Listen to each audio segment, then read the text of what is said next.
Welcome in, everyone, to the first inaugural episode of the Baxter Street Boys. It's been a long time coming. We've been itching for it. I've filled up a notebook full of notes. We're ready to roll. We're excited about it. We obviously got started on Twitter yesterday, got the ball rolling, and we're ready to get going. So hope you guys enjoy as much as we're looking forward to it. We got some big plans. Let's just get right into it. 10, 12, he's running over people. Oh, you heard the walking. There he goes in the corner again, and we jump up.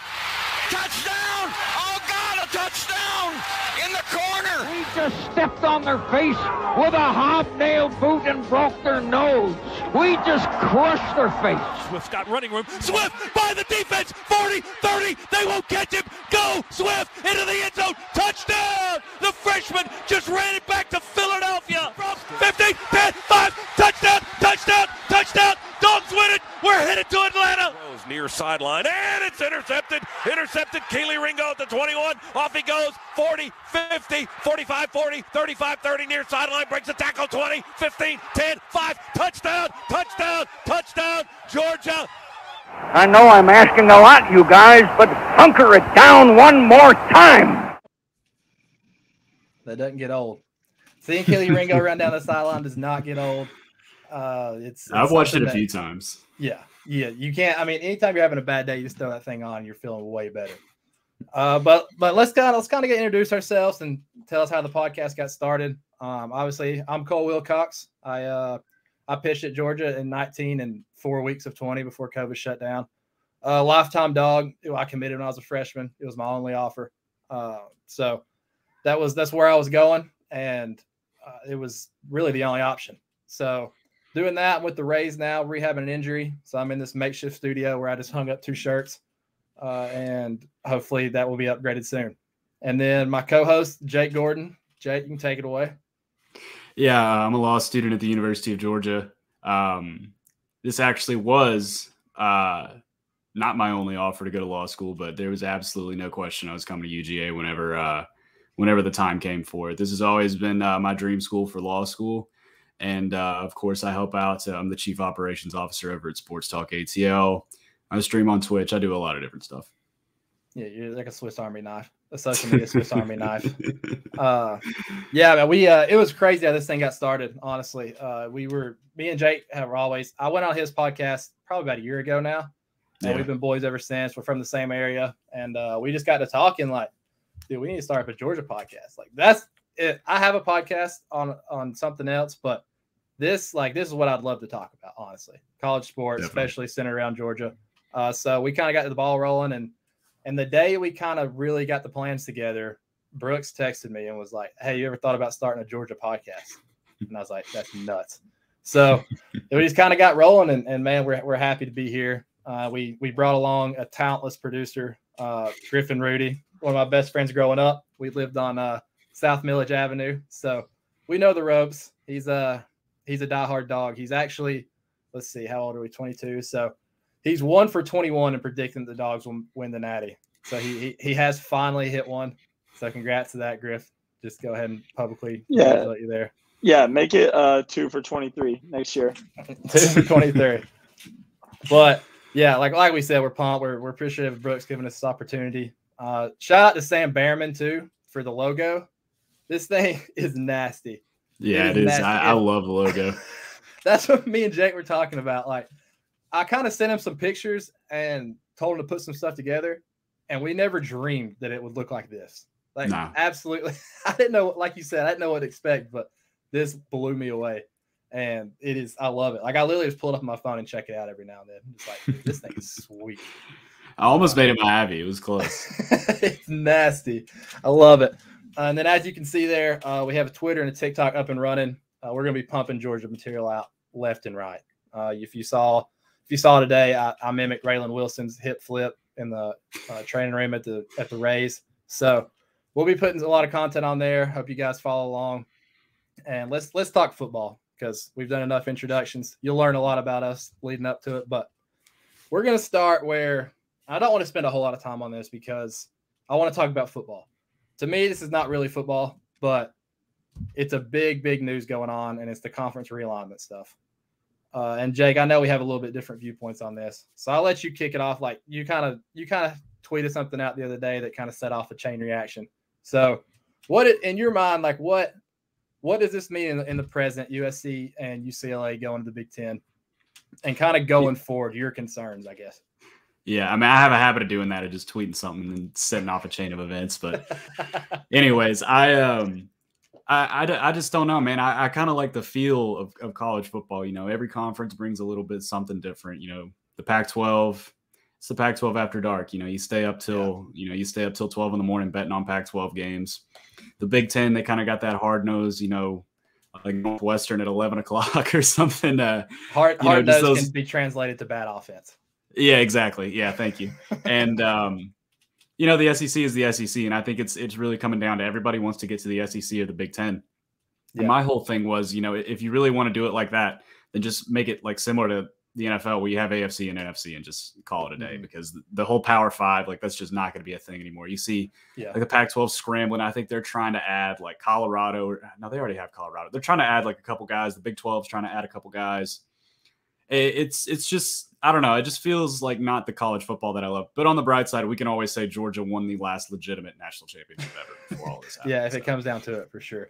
Yeah, and I guess what a lot of y'all will learn about me and Jake will learn, but I don't ever really look at the worst case scenario. So I'm always kind of like, oh, this might be good.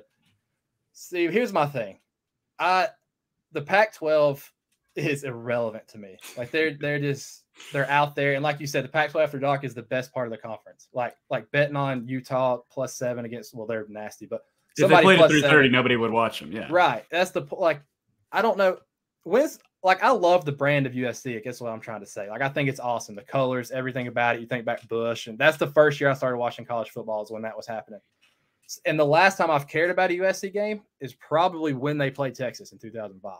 So to me, getting that brand in the Big Ten in the present, like in short sight, I like it a lot. Like I'm picturing USC against Iowa for like a big spot. Like that kind of gets my blood going a little bit. And I think I'm all for big games. But you mentioned the two power conferences, and I really hope it doesn't get to that. Like my whole thing is I'm hoping the Big 12 can pull some of those teams they're trying to get, like the Oregons and the Washington and stuff like that. I think that would be a fun conference personally. And then I know an argument that goes into it is regionality. And let's say the worst case scenario happens and there is two power conferences, I don't think we're losing much regionality, because it's still going to be broken up in the divisions. You know, like you're going to play the people around you. So I don't think we're going to lose regionalities to the highest degree. One concern I have is I don't want to lose like those middle tier teams. You know, I don't want to lose Oregon State. I don't want to lose Washington State. Like I want those teams to continue to provide value for scholarship purposes and everything, like viewing purposes, all that. Yeah, Griff, definitely. And Griff, go ahead.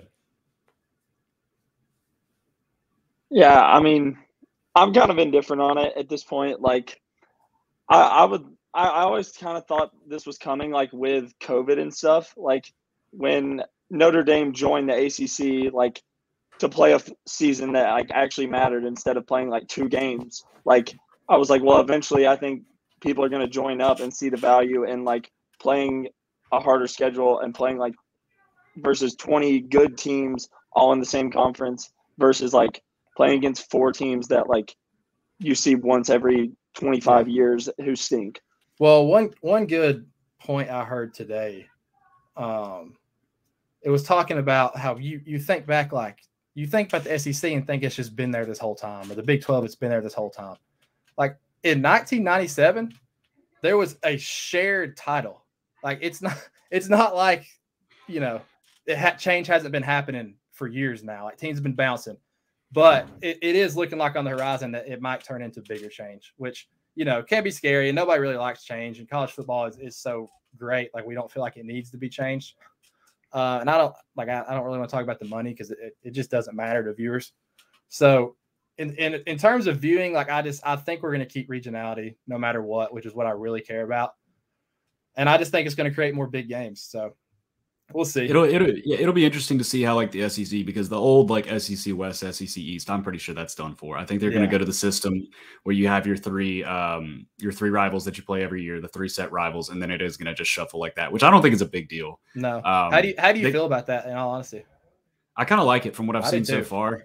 I believe the 3 they had for Georgia, I think it was Florida, South Carolina, and Auburn, I believe was the 3. I mean, that's got to suck if you're in Auburn and Auburn's going to get bodied always. Like they have no. You gotta toss them like Vanderbilt or somebody like that, just to make it fair, just because they have to play Alabama and Georgia every year. But I do like that. I actually think that's a good improvement, and it'll allow because I want to see Texas A&M every year. I want to see Texas Oklahoma. I want to see Oklahoma Texas A&M every year. Like bringing those rivalries back will be fun. And if Notre Dame does join the Big Ten, they play USC every year, so that's always been a thing. And so it's not a huge difference.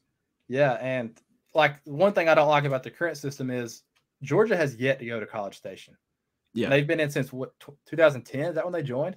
Something like that. Like that's a long time. They came here in 2019. The game sucked. I was at that game. It was a horrible game. The whole time. Me and Griffin gave away 2 tickets. I'm not even kidding. We had 4 tickets and we sat there and held them up and just gave them to somebody. Yeah, that was a miserable game. But I would love to go to College Station. Like I think with the 3 teams, you're going to get more variety of who you play throughout the year. It's not going to be predictable schedules. Like we know going into this year, Georgia's schedule is going to be pretty weak because you're going to play all these teams. We're pulling, Mississippi State, some of the other lower teams. So I think the lack of predictability would be good in the pods. Yeah, I just don't want the SEC to get oversaturated. I'm not too crazy on just letting anybody in. I think Texas and Oklahoma, obviously, those logos carry weight. Those are 2 blue bloods. I'm cool with that. But, once everybody starts wanting a seat at the table, and I know everybody's in a big rush to get to one of these big conferences, but you gotta pump the brakes just a little bit. I'll tell you one thing that I could be completely wrong here, but coming up on this next season, like the ACC has sleeping giants. Like I don't think they have to blow it up yet. Like if Miami takes the next step this year, which I think they can, I think that could really help the ACC. If Clemson can get back, that would help the ACC. Florida State. Like they have so many big brands. I don't think those guys need the SEC, like this if they can. Yeah, this is my first spicy take of the year. It's the first of many. Here we go. I think NC State has a pretty good shot at making the playoffs. No, I don't think that's spicy at all. They have the best defense in the ACC. I love Devin Leary too. Devin Leary is a boss. They have a great defense.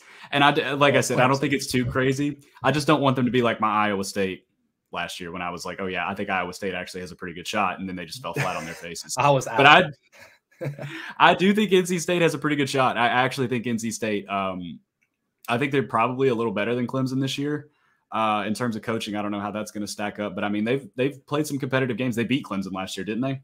Yeah, I believe I watched that one. Dude, some of those games ran together. Every game Clemson played was close, so it's tough to tell. Yeah, exactly. I think that was a double OT. Like it was like a double OT. I think I watched it at Blue Sky. I don't remember if I was at Blue Sky and that game was still going on. It was probably, But I mean, Devin Leary is a really good quarterback. They got a great defense, and sometimes that's all you need. Yeah, I take back what I said about best defense. Clemson is definitely the best defense in the ACC, but North Carolina is legitimately going to be good. It's funny you mentioned Iowa State. I got a funny story about that. So I was locked up in quarantine in San Diego that year. I just got drafted. I'm in a hotel room and college football's starting up again. And dude, I'm wound up. So I've been reading, and Iowa State played, I think, one of the first games. And so I'm just like researching Iowa State. They're talking about Brock Purdy. They're talking about all these guys. And then Louisiana Lafayette rolled in and just blew their doors off. And I was like, you know what? Whoever wrote this just cost me like $25. I'm never betting on this team again. Well, we didn't. I mean, we didn't. I thought ULL was going to be like competitive because tracking Georgia Southern where I did undergrad, I care about, Southern Belt football. I kind of keep up with it a little bit. And Louisiana Lafayette, man, I was like, I think they're going to be solid. And I didn't think they would be like, ranked 20th, whatever, Yeah, shout out to Billy Napier, I guess. I used to really like that guy, but can't now. I was about to say, right before we get into the Georgia offense talk, the Billy Napier, we are all from Northwest Georgia, like the very far corner. And Billy Napier was like our guy. Like he's one of us. His dad was a legend offensive coordinator at Dalton. He obviously grew up playing. Where did he go? Murray County? He went to Murray, yeah. Yeah, Murray. And then so I would wish him nothing but success if he was anywhere except there. And I was praying, dude. I was like, dude, I hope he goes to LSU. I was like, I can take him at LSU. I can't take him at Florida. Yeah, so poor guy got put behind the 8 ball as soon as he throws on that orange and blue for sure. Yeah, it's unfortunate. Well, we've talked enough about that. let's get to the Dawgs. This is what we've been waiting on. This is going to be an offensive standard talk. Obviously, we talked about that. We sent out the tweet this morning, got a lot of feedback. So we got a lot of bold takes. Some of y'all put on Twitter. They'll be fun to read off. I don't think we can start talking about the offense until we talk about Todd Monken to start it. Like, I trust this dude to my life. I really do. I think you could throw pretty much any quarterback in his system for an extended period of time, and like they're going to figure it out. You used to watch when you watched Bama when Sark was calling plays. I remember thinking, how are they so open? How are these guys open every play? And then that's kind of what Monken does. Like, you watch some of these throws, these guys are open always. Like, there's someone always open on every play, which I know is the goal of the offensive coordinator. But to be able to do it at a consistent level like he does is super impressive to me. Yeah, I mean, and LSU tried to give him a bag to leave, and he didn't. And I mean, you want to talk about a scary team this year, especially if Todd was over there at LSU. But man, I'm happy we kept him. He is priority number one. The guy really brought Georgia's offense into what felt like the 21st century. I know that's kind of an overstated trope, I guess, but he really felt like the guy that finally gave Georgia an offense where you could look and be like, oh, okay, this team can get downfield and this team can really rack up some points. Yeah, for sure. Like, that was kind of the knock on Kirby the whole time, was like he was doing everything right, and it was just all about getting that OC hire right. Like, that was it was the next step. And as soon as he got Todd Monken in there, it just felt right. And that's, if you're a quarterback, I don't know why you wouldn't want to play in this system. And it's kind of like Sark with, you look at guys like Tua and Mac Jones. Is anyone really going to say like, oh, these guys are ultra talented? Like Sark himself got these guys paid. And when you see guys that can call plays like that, which I think Monken can, like, he can get you paid if you're a quarterback, and especially ultra talented quarterback. Like, you're going to really make some noise. Yeah, and I think it shouldn't be understated that, Georgia led the SEC in yards per play, and they were 9th in the country in points per game. And I think Stetson Bennett maybe was 4th in air yards, or maybe 3rd in air yards among all quarterbacks. I've got some down. I got one. Yeah, I don't know if I have that one. Yeah, that was just the whole thing, is everybody's like, oh, Georgia can't move the ball. Like, they're just so conservative on offense. Well, yeah, there's no need to do that whenever you're up 35-0 in the second quarter. Like, when I was at the Arkansas game and I was at the Missouri game, there's no need to go out there and embarrass those guys. Like, that's just not how we play ball, really. So I think it's way, way, way overstated for the most part. That if Georgia needs to open it up on offense, they absolutely can. They were a touchdown better year over year from 2020 to 2022. Well, yeah, and I saw a stat that Georgia had more passing yards in the first half than Tennessee, Oklahoma, and if I'm not wrong, it was Ohio State. Like, it's like high volume passing teams are known for it. We did it in the first half. We didn't have to in the second half. We were dominating pretty much every team other than Bama and Clemson by the second half. So it was just like you said, it wasn't needed. And I'm looking at the chart this year, and I've said going into this year, I think the offense is going to be our strength. Like, I really, really do. Like, I think it's going to be more relied on. Maybe not our strength, but it's going to be more relied on than it has been probably since Kirby was there. Definitely like Bama this past year, where it was the first time we saw them really just not. Maybe not the first time, but really just not suffocate everybody on defense. And I do think Georgia is going to have a good defense as long as that coaching staff is there. The defense is going to be fine. But it's definitely not going to be the defense you saw last year. And if it is, hey, I'll be really happy with that, because they can definitely win another championship. Yeah. So you mentioned Stet. I guess that's a good place to start. The quarterback room. This last year was the first year we'd went into a season and known who the starter was going to be. Like, and it felt pretty good. Like, Fromm's third year, you did. But last year, where you had a guy you could really rely on, you knew you had the OC with it. Everything just felt like a perfect match. Kind of got that same feeling going in this year. Maybe not through the whole fan base. Those guys have got to wake up. Stet's the guy. He's going to be the guy. I wrote down some of these numbers, and tell me if he had 5 stars by his name. These numbers would not be up for Heisman. 3rd in the country in yards per attempt, 4th in efficiency, 16th in total touchdowns. That's not just quarterback. That's everybody. 1st in Power 5 in yards per completion. 1st. And 25th in the entire country, all players in points responsible for. Like, those are elite numbers. And that's talking about a team that had huge leads in games and really wasn't throwing the ball after the middle of the third quarter. And he didn't start every game. He didn't start Clemson. Yeah. He played a couple quarters in Vanderbilt, a couple quarters South Carolina. Like, he got pulled against UAB. He did not start every game. Like, it's impressive stats. The PFF quarterback list. I don't know if you guys saw that. It was very bad. It's Spencer Rattler ahead of CJ Stroud, which I am not a Spencer Rattler guy. I'm sure we'll dig into that whenever we talk South Carolina. I just don't want to hear about a guy who got yanked from the most quarterback-friendly offense in the country and got put on the bench. But yeah, PFF had Stetson at 35th. Yeah, that's absolutely insane. The only guy in the country that's won a national championship starter is the ranked 35th. Like, come on. There's something. I don't care how good your team is.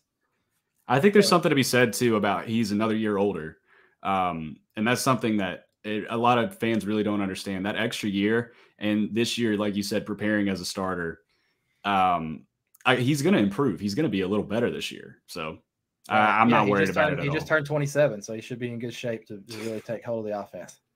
I swear he was at school when I was in like a sophomore in high school. He lives here. I wonder if he ever hears me talking about him. Yeah, I need to get him on over here. Yeah, I mean, other than that, like obviously I think the big battle is going to be for second, which I think if I know anything, I think it's Beck right now. Obviously he looked great in the spring game and he has a big arm. He's put in the time, man. He's been loyal. He could have transferred out. I think he knows that, like, you know, he's in a good spot as a set leaves. Like we talked about Todd Monk and we talked about the guys around him. He's going to be in a good spot. In that battle for third between Vandergriff and Stockton, two highly touted quarterbacks. Obviously, Vandergriff probably has a leg up being there a year earlier, but it's one of the better quarterback rooms we've had in a while. Would you say? Yeah, definitely. And I was a little underwhelmed by both of those guys in the spring game, but the spring game is a spring game. You're going against, you know, a really good defense. But Carson Beck, man, from what we've heard, you know, he's been fantastic in practice, and he looked fantastic in the spring game, which is technically practice. So yeah, I would like to see him get a little more burn this year. I mean, that UAB game wasn't great, but get a couple big leads. Definitely would say that, you know, he should get a little more burn, get a little more playing time. And we had this quote from Kirby that he said, "I would easily say this is the best when you take a picture of the whole room, top to bottom. Those four guys are going to be meeting that quarterback room in fall camp is the most depth we've ever had." And I would probably agree with that, because I think if you really got into a pinch, Vandergriff could win you a game. You know, Stockton could hold on, win you a game. So that's good to have. I think it's really good to have the competition for second. Like that's kind of big when the guys know they're probably not going to start, but you have that competition for second where they legitimately think you can win that job, you know? So I think at practice, that's going to be a battle, which is good. It's going to give our defense good looks. Everything about competition is good. And I don't want to hear like, well, what if one transfers? Well, that just means they lost the job. You know, like everybody is always worried about quarterbacks transferring since the beginning of time, and I've never understood it. Like if they transferred, they were not going to play. So why are we worried about them transferring? Never understood it. But quarterback room is set, and this next group is a group that I've been extremely excited to talk about because I think they are being extremely, extremely underrated by the media, and that's our running back room. I know you had some thoughts, Jake, on some of the guys. Yeah, I think Dijon Edwards might be the best one. I know it's kind of crazy to say. Dude, the way he shifts and the cuts he makes, man, they're so crisp. He looks a lot like Sony Michel out there, man. I love this kid, and I hope he gets a lot of carries this year. I genuinely think he could be the best one out of this group. Well, if you think that you're on the Kenny Mack hype train for anybody out there, I've been conducting that thing since he got on campus. I think that he is probably the most NFL ready back that we've had since Swift, in my personal opinion. I think if you watch his route running, it's NFL type for backs. He's a strong runner. He's fast enough to run outside the tackles. I love Kenny Mack. I can't wait for him to be the number one. There's multiple times last year I was screaming at our TV to put Kenny Mack in because every time he's in the game, something good happens, it feels like. So I can't wait to see him be the featured guy. Yeah, I don't know if the Michigan catch is on here. It is. Dude, the balance he has, I think that's my main thing with it. The Missouri catch, this is actually, I think this is the one I was thinking of. Yeah. The balance, man, the balance this kid has is crazy, and that's so huge for running backs, and it's not talked about it, enough, in my opinion. And, the patience, you see it right there, just waiting and then makes one cut, 15 yards. Like, I do really think Kenny McIntosh, I genuinely think he could have gotten drafted this year. He's going to be amazing this year. Yeah, I love the guy. And then, the guy we haven't even talked about is who came in the most talented. Like if I'm not mistaken, he was the number one back in the 19 class. Yeah, I think so. Yeah. If he wasn't up there, or if he wasn't, he was up there. But this guy, like, we just haven't seen him healthy, I guess. Like, we've seen him a couple of games, and he's looked really good when he's played. I remember Brooks talked about going into last year where it was kind of like, this guy's going to be our dude going into the year. The coach is like, if everybody else is playing for second. So clearly he's talented enough to be like a real dog. We had some people on Twitter say some very hot take-ish things about this running back room. I wanted to read some of them off. I know I want to get the name right. Let's see. Dang, I'm missing it. Oh, here we go. Connor Shaw, shout out, says Kenny McIntosh and Kendall Milton will pan out to be the best duo of running backs in the Kirby era so far. Ooh, hey, that is bold, especially when you talk about 27-1. That is bold. But hey, I like the confidence. I will say, I think they are both going to have maybe a little bit reversed. We saw it a little more James Cook towards the end of the year, but definitely that Cook and White role. And then you talk about having, Edwards as your change of pace guy like McIntosh was last year. I think that's going to be more of the role they have instead of just, I don't know, man, Michelle Swift and Chubb. I don't know if you're going to be able to beat that. Man, I do love me some Kenny Mack though. Yeah. Here's Austin Williamson. He says, I think our running back rotation of McIntosh and Milton will be better than Zeus and Cook. A little less bold.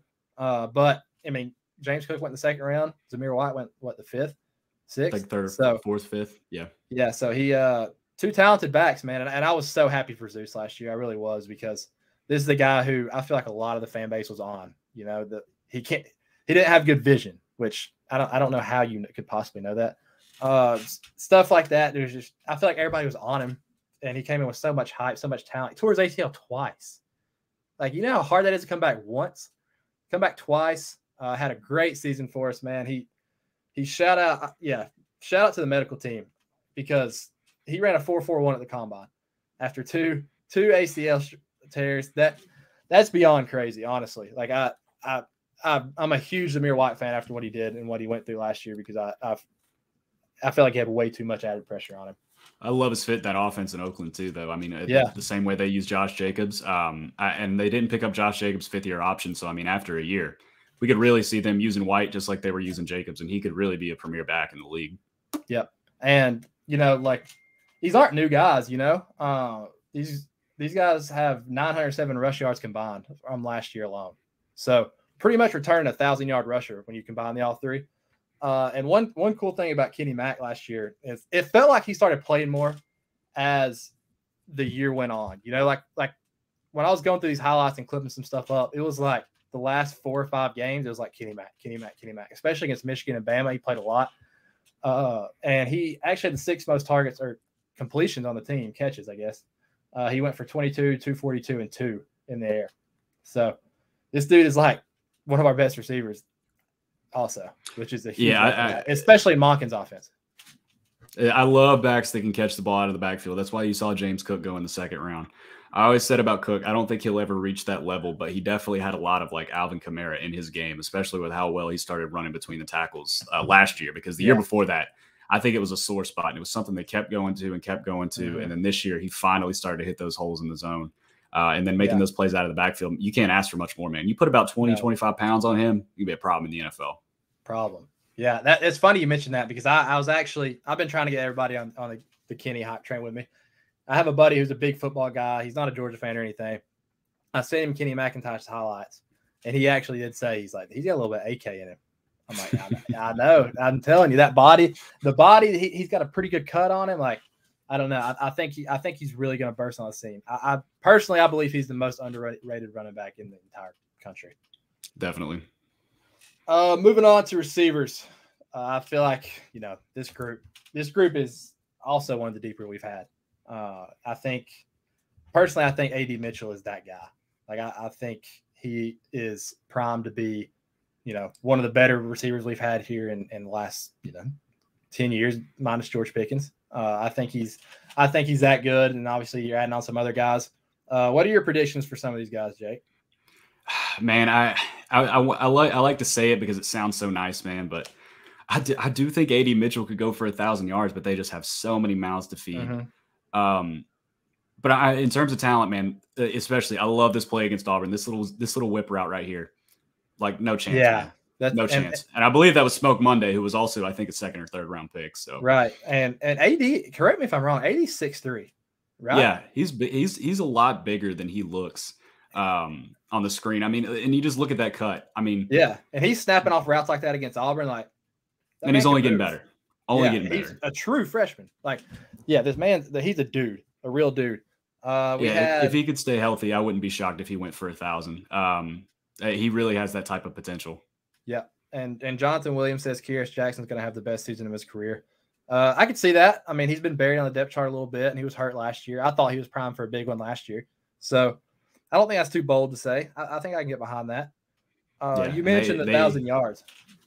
What are you going to say? They have AD at 6'4", 190. He's still growing too.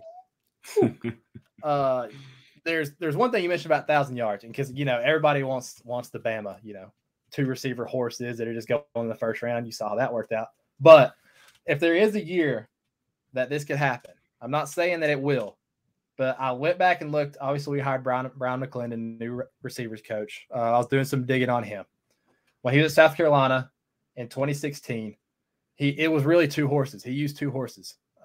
He has Falcons legend Brian Edwards and future Falcon Deebo Samuel, and they pretty much had, like, I forget what the percentage was, but it was like close to like 72% of their total yards, receiving yards in that offense. It was like them 800, 700, and then the next person was at 200. So it's not like he's not willing to do it if he really wanted to. But when you have some of these weapons like AD, Ladd, I think those are the 2 guys. I think they're primed for probably the most yards. Kearis. And then that second wave is really good too. You got Marcus Rosemy-Jack Saint, who was catching touchdowns as a freshman in our biggest games. Don Blaylock, who was also catching touchdowns as a freshman. And I think he's kind of the X factor of this offense this year. He's a guy to watch. He's a guy I had written down. If he's 100%, that takes his offense to a whole new level because he's a dude. Especially in the red zone. Dude, that catch against Florida. Yeah. Yeah. I mean, I was at the LSU game that year when obviously no one was beating them, but dude, he was running some really good routes. He was open pretty much the whole game. He was and he had Stingley on him a little bit. Like he was dogging. Let's just say that. And then Arian Smith, obviously everybody loves Arian Smith. He's fast. He can burn. He can take the top off any defense. Would love to see him stay healthy because, man, you see some of these plays here. That play was awesome on 4th down, taking the shot. Shout out to Stephen for that. But yeah, as fast as he is, man, he could track the ball really well. That's something I know. Really I was at both of these games, and I remember seeing these catches, and I'm like, how he's like a center fielder. Like, how did you get under that? That's one of my favorite ones right there against UAB, where there's no one near him. He just straight up ran by and broke somebody off. Yeah, he had a field day against Missouri too. yeah, he did. Yeah, he's explosive, man. I hope he stays healthy because, like, that's what I'm saying. I understand that it's awesome to see these guys go for 1,000 yards and 1,200 yards and stuff like that. But when you have this many weapons, like, it's so tough. We haven't even gotten to the tight ends. Yeah, the most talented group of the entire team. These guys, those guys are machines. I guess we can go right into that now because obviously, I think it was 247 Sports. They rated Georgia's tight ends the #1 most talented group in all of football. Not just tight ends, like the entire position groups across football. And I mean, I would find it impossible to disagree with that. I really can't say I disagree, man. If you really want to get down to it, if they trotted out Gilbert, Bowers, Delp, and Washington, just put them all out wide. There's nobody that can match up with that. No, absolutely nobody. No one. That's what's crazy. I'll have to see 14 personnel to believe it. Like, I'm not sure anyone's ever consistent. I need it though. In the history of football, I think 13 is a real possibility. Like, I think they'll mix in plenty of 13. I think Darnell, Bowers, and Gilbert will absolutely be on the field with each other at some point. I don't think they're also athletic. I mean, you could just play them. They can run routes like receivers. That's what's really crazy.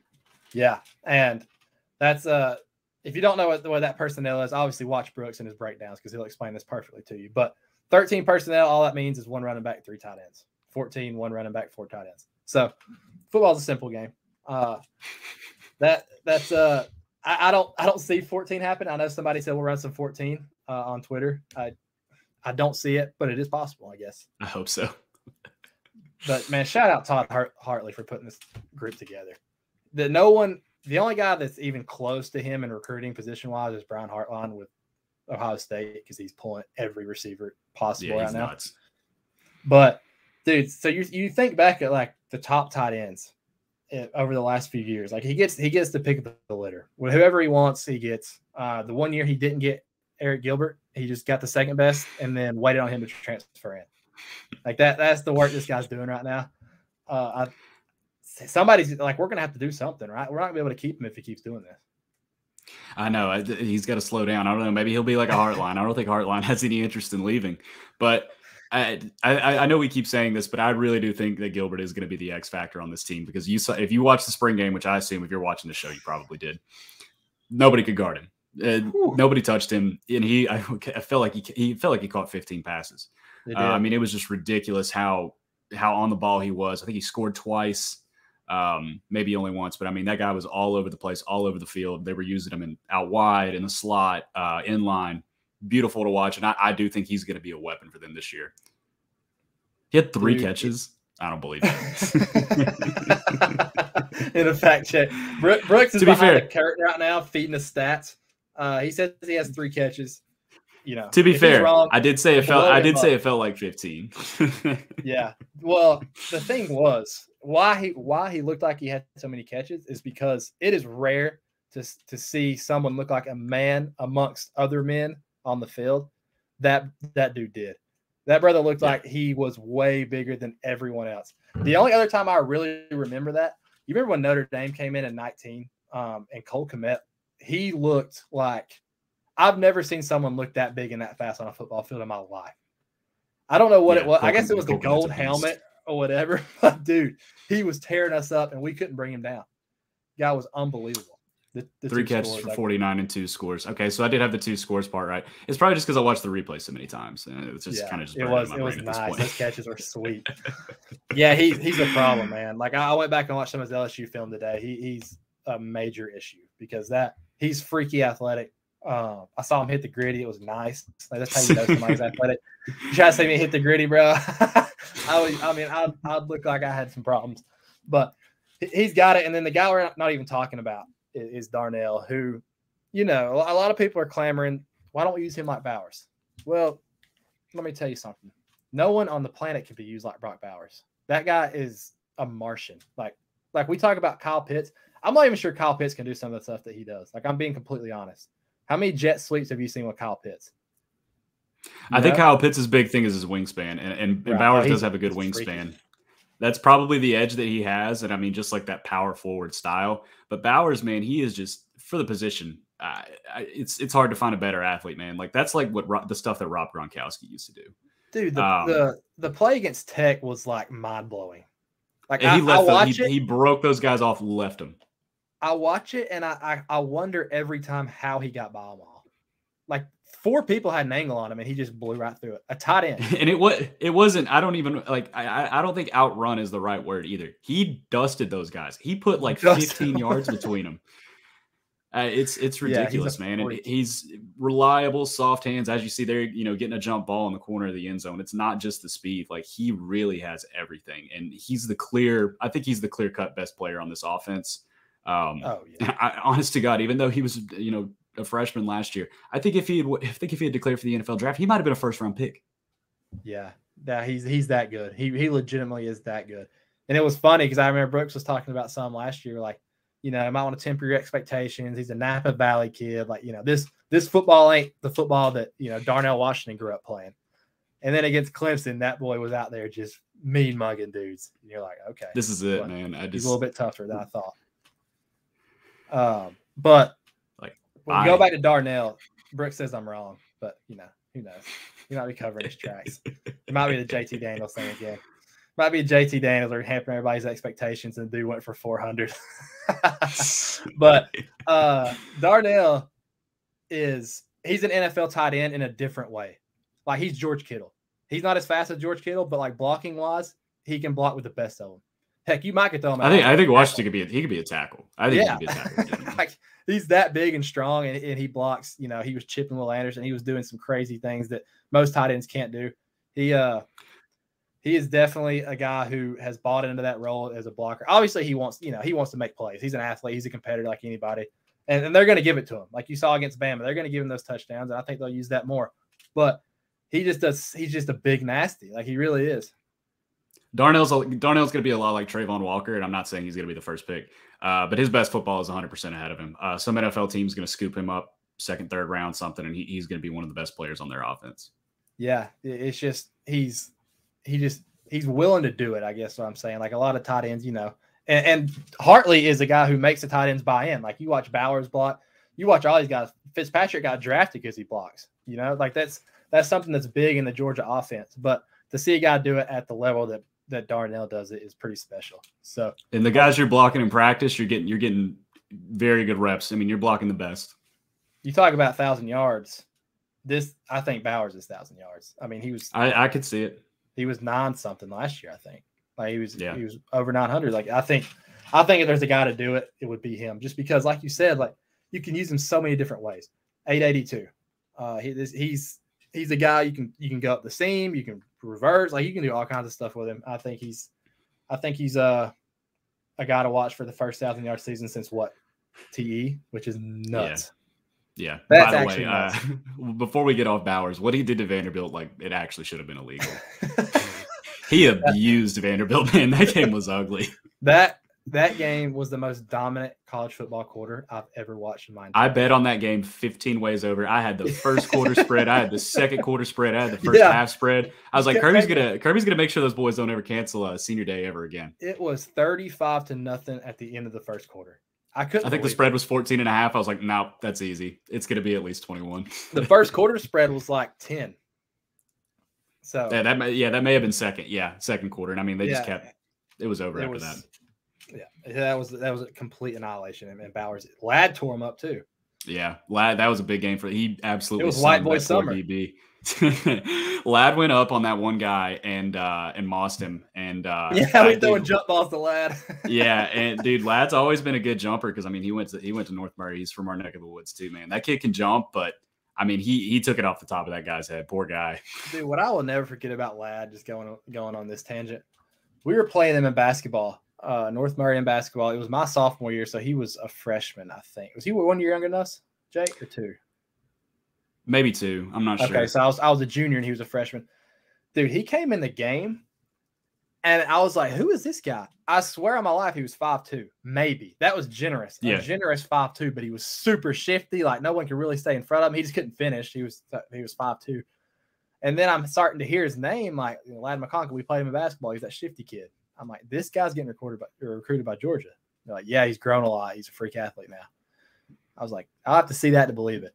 Sure enough, he's catching jump balls against Vanderbilt in the corner. They just ran him at quarterback in North Murray, and I think he just ran the ball every play. He took him to like the Elite Eight in the state finals, right? Something like that. Yeah, which is pretty unheard of in our area if you're not Dalton. Yeah, I think I think he's a candidate to really, really have. I don't know if he's going to be a guy that's going to go to the NFL that soon, but I mean, you talk about a guy that's going to, wow a lot of people with his 40, and he's more than speed, man. He's shifty. He can run. He's a good route runner. He runs crisp routes, especially short range. Yeah. And very strong for his side. Kid's just an athlete at the end of the day. And willing blocker. You just can't not love his game. Yeah. And then obviously we haven't talked about the people up front who make all this possible. Brooks will appreciate that. These guys, I've been waiting on people to kind of start talking about them a little bit because you don't hear much about them. And then the 247 ranked them the number one offensive in terms of talent, the number one offensive line, and then 7 overall. And I agreed. Like I think when you look across this line, like it's got the potential to be one of the better ones we've had since probably Pittman left. Yeah, and it's funny because at first when I saw that, I was like, man, really? And then I kind of got to start thinking about everybody else and who everybody else has lost. And Georgia's bringing just about everybody back. Yeah. And it's like, well, yeah, I mean, that's not crazy to think, especially with how well the offense, how well the offense went last year. I think Broderick Jones could absolutely make himself a top 10 pick next April if he has a good season. He has the size, he has the athleticism, he's got everything you want. Dude, when he came in, like he was a monster. Like he was just mauling people. It kind of reminded me when everybody's asking, where's Ben Cleveland? Where's Ben Cleveland? Then we put Ben Cleveland in, and he is just mowing over dudes. Like I feel like he changed that 2017 season for us. like against Auburn and some of those teams where it was just like, this guy is stronger than everyone they have. And I feel like Broderick Jones is kind of that guy where it's like, it doesn't matter who's blocking, Will Anderson, Dallas Turner, any of these guys, Aiden Hutchinson, he's going to do well against them. Getting Tate Ratledge back is going to be massive too. A lot of people have forgotten about Tate. I mean, he played 20 snaps last year. Yep. Getting Tate back is going to be massive. I'm excited to see what he has, especially at guard. I think he can really be like a top-notch guard, not just an SEC and all of college football. The Northwest Georgia boys are different.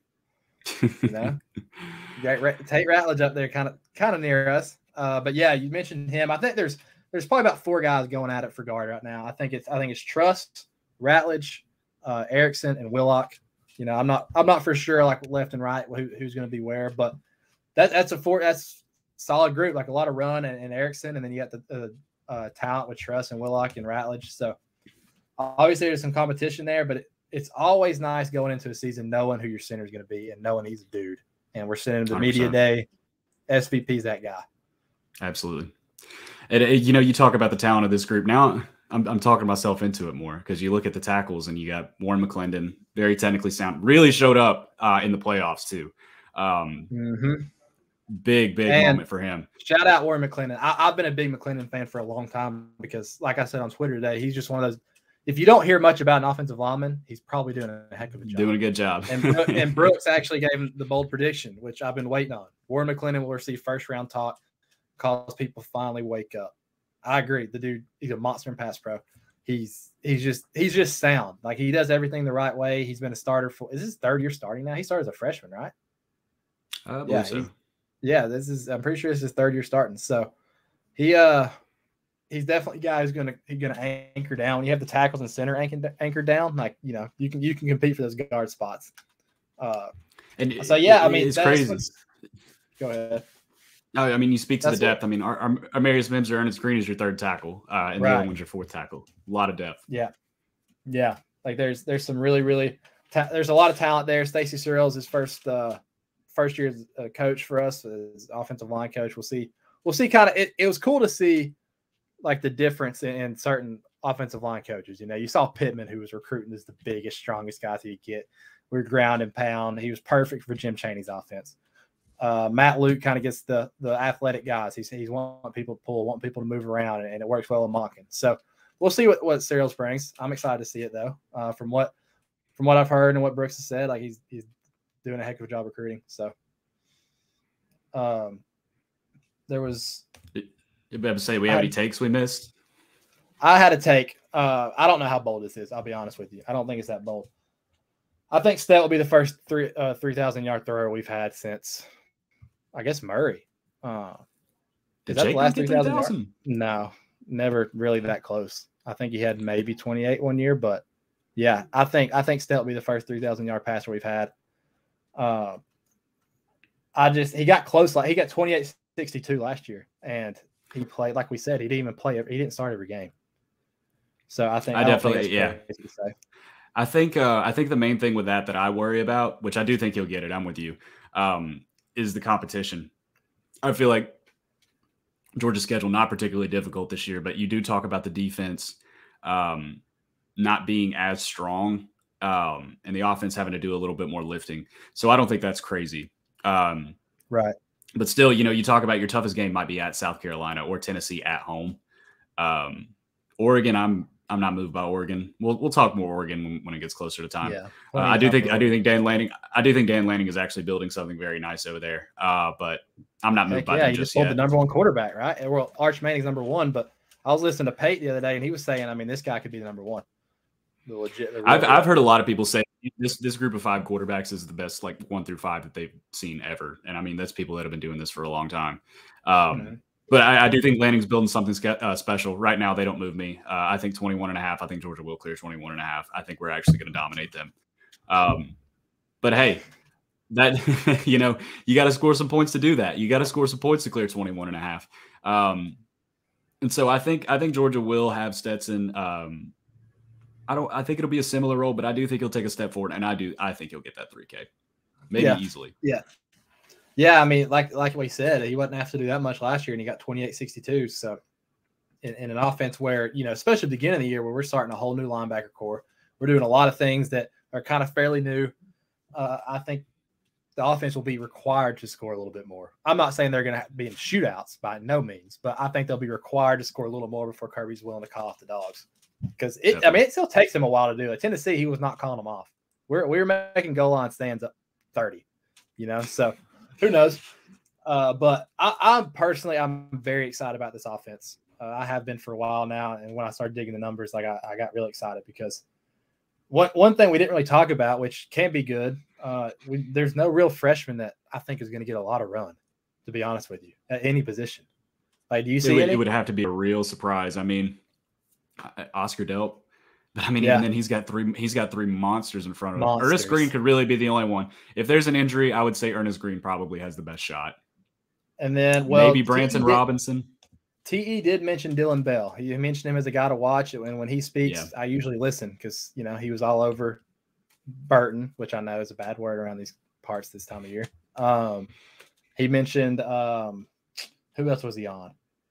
He was on Rosemy Jack Saint, I'm pretty sure. Like guys that he knows ball. Like he really knows ball. A.D. Mitchell. Yeah, A.D. Mitchell. So he mentions Dylan Bell. So I mean, that could be one guy to look out for. I think there's some spots that we love to rotate receivers. So it's something that doesn't really get talked about a lot. Is Georgia was beat to hell last year, man. So many injuries. Any of these guys could have to step up at any time. Right. Yeah, it's good to have depth. Really, really good to have depth. You can't. That's what separates Georgia from a lot of teams, especially the East, is the depth. And, like, that's why it's so weird to see Bama complain about the receivers and stuff. Like, I understand the talent that was there, but that's why they've been so good for so many years is because they've just been so much deeper than everyone else on the field. And that's what you see with Tennessee right now. Yeah, just reading the injury report every week, man. I mean, we got like 20 to 25 guys on there, at least like questionable something. And, you know, the Adam Anderson situation, that wasn't an injury. That's another guy. That was probably your best pass rusher. Yeah. You know, it's just crazy how it doesn't really get talked about that much, I guess, since they won. But Georgia was ravaged by injuries last year. And then the guy who backed him up led the team in sacks. So yeah, exactly. We'll save that for another day because I'm big on him this year. I think he's going to have a good year. But I'm excited for defense. I'm glad we got this ball rolling. And as y'all probably heard throughout the talk, we are diehard Georgia fans. All three of us, we live and breathe it. Like there's not going to be any neutrality here. Like what you see is what you get. I've said it on Twitter. I've said it in different places, but Brooks does a great job of being neutral and calling the game like you see it, teaching you the game. We're going to come in with the opinions, the hot takes. You know, we're going to be stirring up people on Twitter. We got some big plans for some stuff to do on this show that I think will be a lot of fun. Yeah, it is not just football either. Whenever we get a little bit more into basketball season, I'm pretty excited about Mike White. Definitely going to be talking some baseball. But right now, I mean, hey, we're what 7-8 weeks out from football season. It's about time to start getting a little excited. Yeah. You know, starting to get that crisp in the air. Hopefully soon because it's about 120 degrees here today. Yeah, so especially down here, bro, it's terrible. Oh, I'm sure. That was one thing, like going in this off season. Usually as soon as the last game's over, it takes me about a month, and I'm like, man, I miss football. Winning the Natty, it kind of smooths that a little bit. You're like, I haven't really been in football mode until we got in here and started talking about it. Honestly, now I'm kind of starting to, honestly, when I started researching a little bit, I flipped on the Georgia LSU 2013 game because somebody tweeted out a video of it. I flipped it on my TV. I was doing some notes, and I'm like, all right, it's time to go. It's time to get going. One thing that sucked about last year, I was down here rehabbing. And so the first 4 or 5 games I watched, it was 100 degrees outside. Yeah. Like, this is not football weather at all. And I remember I get home for like 2 weeks before the Tennessee game, and it's like 50 degrees. You remember that day? It was like 50 degrees. I actually went over to Griff's house. We had the garage door open, the heaters on. I'm like, this is football. Yeah, this is what I've been missing, man. So I can't wait. I cannot wait. I think it's going to be another great year. I think I saw Marler actually the other day, big Bama fan, obviously, and he said, I've just been doing some reading. Georgia's going to be better than last year, or they may be better than last year. Damn it. I was like, yeah, y'all wait and see. Like it ain't like we're lacking talent, especially on offense. Yeah. If the defense can play at 80% of the level of last year's defense, I think the offense will be that much better. I don't think it's a crazy thing to say. No, it's not at all. At this time last year, it was a lock that Oklahoma wins the national championship. Yeah. You remember exactly. that? As crazy as that was, they blew Florida out. Dan Mullen told you that's Florida's team, and he was right. I mean, hats off to Dan Mullen for predicting the future there. I mean, he straight up told us they were going to suck. They did suck. So I don't know why he got fired. He tried to warn them. I'm gonna miss him. Yeah, I'm gonna miss Dan. Dude, that guy got under my skin. I will give him that. That's what I love though. You gotta have your rivals, man. I don't want to hate Billy Napier. I know. I love to hate Dan Mullen. He's such a smug. He's got a stupid face. Like he's got everything, and I love him for it. I genuinely do. I wish he was podium back. talks made me like want to punch a TV. Well, legitimately made me want to punch the TV when the stuff that he would do, and I did love it. I really did love it. I'm moving all that hate, all that energy over to Josh Heupel. So yeah, that's he's what I'm next. gonna be doing. That's what I'm gonna be doing. But yeah, listen, thanks for listening in. Like we said, follow us on Twitter, follow us on TikTok, and we love to interact with the fans. So let's talk ball whenever y'all want, and we'll be back next week. We'll be talking about the defense, which everybody loves talking about a Kirby Smart defense. But we enjoyed it. I hope you guys did too. Listen back in, and as always, go Dogs.